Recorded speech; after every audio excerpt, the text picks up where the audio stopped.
Hey, what's up? I'm Veronica Peterson with RE/MAX Horizon, your local real estate specialist, and this is What's Awesome About Riverside. I'm here taking over the mayor's office, and I'm asking you the question, have you ever thought what it would be like to get a private tour of the downtown area from the mayor?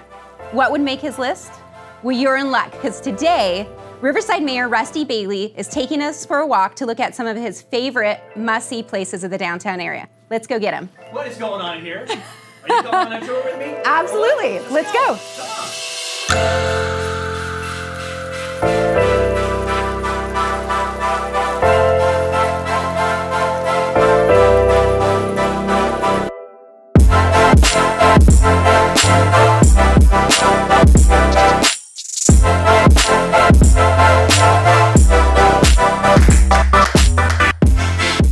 So Veronica, you're looking out over downtown Riverside right now. The city of Riverside was a part of San Bernardino County for 10 years. So the colony came here in 1870, led by John North, an abolitionist judge, who obviously believed in a society and having a better society than what he perceived or what he experienced really back east. And so he brought a group of people out here in 1870 and colonized this area downtown, a mile square. And in 1883, a group of residents incorporated the city underneath San Bernardino County. The visionary forefathers back in the late 1800s found and heard about these water sources, artesian wells. The water table was so high in San Bernardino that water was just popping out of the ground. And so they set out, went out and bought some land, stuck a big straw in it, created a well, pulled the water out and conveyed it along the Gage Canal over to what is modern day UC Riverside. And from that water, from that San Bernardino water, came the citrus industry in Southern California. So we truly are the catalyst of the citrus industry, the second gold rush, so to speak, for California. This is the oldest park in town. It's called White Park, named after one of the first city council members, and Albert White. And it's more than a park, it's a botanical garden. Back then, they were creating spaces that were very exotic and unique, Victorian-esque. And so there's a pavilion in the middle with a gazebo and a fountain. And then you can see how diverse the trees are. And so it's a really cool space. Hopefully you get a chance to show it off to people. I think I've been to a wedding there. Do they do weddings? Yeah, they do. Yeah. They rent it out. That's where the Salsa Festival is and the Tamale Festival. So there's a lot going on in White Park. And then behind White Park is really the showcase of our parks, the pinnacle of our parks, I should say, is Mount Rubidoux, the tallest point downtown. The Latin cross on top has been the backdrop for the longest running ecumenical or non-denominational sunrise service in America. So people in Riverside have been going up, traveling up for a sunrise Easter service for 110 plus years. It's a great perspective, and it shows that Riverside is unique and different. Yeah. Its own geography, nestled in these little foothills here, and it does have a river. You know what the river's called? No. It's the mighty Santa Ana River, Veronica. Yes. You don't know that? The mighty Santa Ana River runs right behind Mount Rubidoux from the crest of San Bernardino Mountains all the way to Huntington Beach, Newport Beach. And there's going to be a river trail for bikes that we're finishing up, hopefully in the next 5 to 10 years, that you can ride from the crest of those mountains on your bike to the coast without interacting with any cars. That'll be awesome. Pretty cool. I'm looking forward to that. Yeah, I'm looking forward to that a lot. Let's go. Okay. So from on top of City Hall, you can see 3 generations of Baileys connected to the downtown. One of them, my grandpa, grew up in a house right by White Park. So grandpa, I envisioned him playing in White Park and walking to school. And then when I was growing up, I used to go to the historic courthouse, county courthouse in Riverside. Yeah. It's just beautiful. It's modeled after the Grand Palais in France. It was created in 1902, built in 1902. And remodeled, in the 80s after the earthquake, in the 90s after the Northridge earthquake. And so my dad was a Superior Court judge, and when I was a kid, I'd go and run around the courthouse, the courtrooms. I don't think anybody could say that. I don't think that's a common. So Grandpa, Dad, and now I'm at City Hall, in the mayor's office. Yeah. So 3 generations of Baileys have served this city in some way, shape, or form. My great-grandfather actually brought my grandpa here in 1914 to a farm by Harvest Church, and the Baileys have been serving the city ever since. So over 100 years now, we've been in Riverside, part of the fabric of this community, giving back to this community as public servants, and hopefully that legacy will pass to my kids.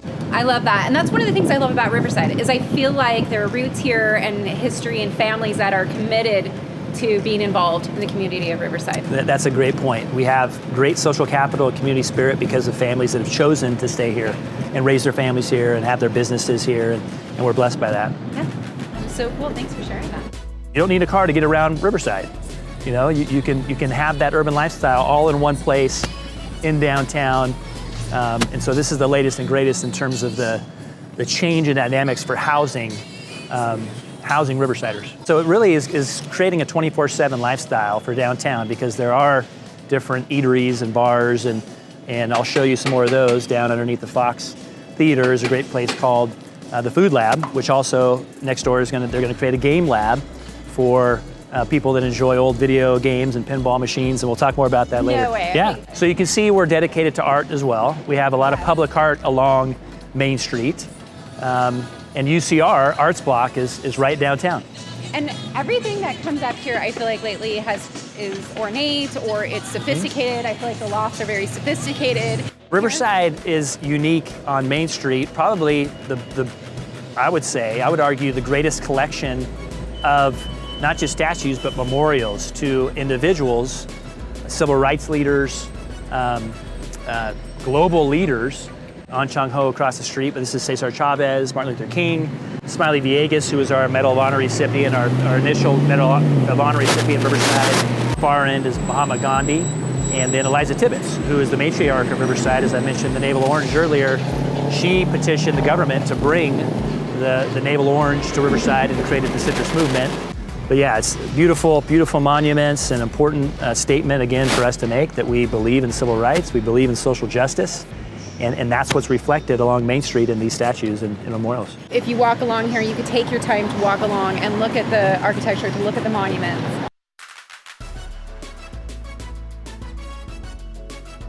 The footprint used to be just the Mission Inn, and then it started going down Main Street, now City Hall, now the courthouse, the convention center, the Fox Theater is all lit up. So it's incredible what decision making can do, what leadership can do. And Dwayne and Kelly Roberts, the leaders of the Mission Inn, and taking it from being closed down. When I was a kid, it was closed down. Oh yeah, me too. There was a fence around it.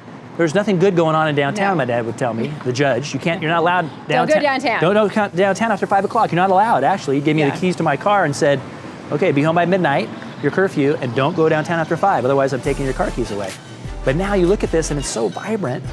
There's so many things to do, and again, Dwayne and Kelly Roberts should get a lot of the credit for that, because they preserved and then upgraded and reinvested in the Mission Inn. I remember being fenced off, and I remember thinking, what a beautiful, beautiful ornate building. I used to think, I just want to live there. Like, how does someone live there? It just seemed like this, almost like a secret garden of a building. Yeah. And that's a great. Invested in the community. Oh, totally. And they're from here. And they're from here, yeah. Dwayne went to Pauley High School, grew up here, his family had a business here, and that drove him to protecting something that was important to him and to this community. And from that, like you said, it's vibrant, and Riverside's really come to life. Mm-hmm. Yeah. It's exciting. Yeah. So thank you, Dwayne and Kelly Roberts. Thank you.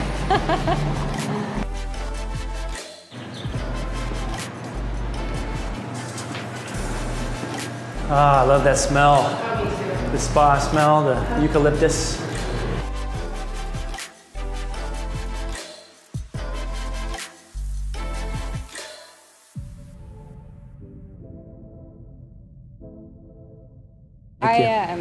I try to give clients like a closing gift. I try to bring them like cookies from Jam Red. Yeah, or I'll try right, a local something institution, local so that business. I'm like, here, you got to try this. You have to go here. Yeah. You know, I've taken love someone it. to lunch at the Mission Inn, and they're like, oh, this doesn't mean Yeah. like, see, you got to go back. We had We we had the Pro Beach volleyball tour come here, and all the athletes stayed at the Mission Inn, and they're like, Rusty, there's a castle in your city. Where'd this castle come from? How do we not know about this? You know, these are gold medalists. So now the future of Riverside and the downtown entertainment district, the convention district, is right here in front of us. This is approved by the City Council just this month, a $500 million project to have Class A office space, 2 new hotels, condominiums for the first time, for sale apartments, condominiums Wow. in downtown. an outdoor amphitheater that could double up during the festival lights as a skating rink, and have as well, during the summer months, have outdoor concerts and the like. So this space is going to be the new entry statement from the 60 freeway coming in off of Main Street.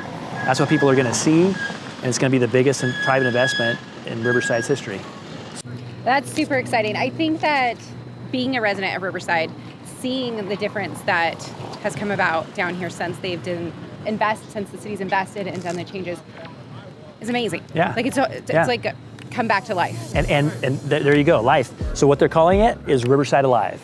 And isn't that appropriate? That is so appropriate. For the future of our city. We are alive, we are vibrant, and it's going to be a 24/7 entertainment district right here in the capital of inland Southern California, Riverside, California. That's super exciting. I love that. I can't wait to see what Riverside it's going to look Alive. like. Riverside Here Alive. we go. Let's do it. Riverside Alive. We're excited. Thanks for coming out on a walk with the mayor today, and for letting me share some of my favorite spots, both historical and futuristic. And I hope you'll come out and do it again. Thank you. We're really excited. Thank you for your time. As always, if you have any questions about Riverside, real estate, or just what's going on in Riverside, reach out to me. You can reach me at veronicapeterson.com, and you can also find me on my Facebook page, What's Awesome About Riverside. This is awesome about Riverside, awesome. right here. Woo! Right here. Awesome.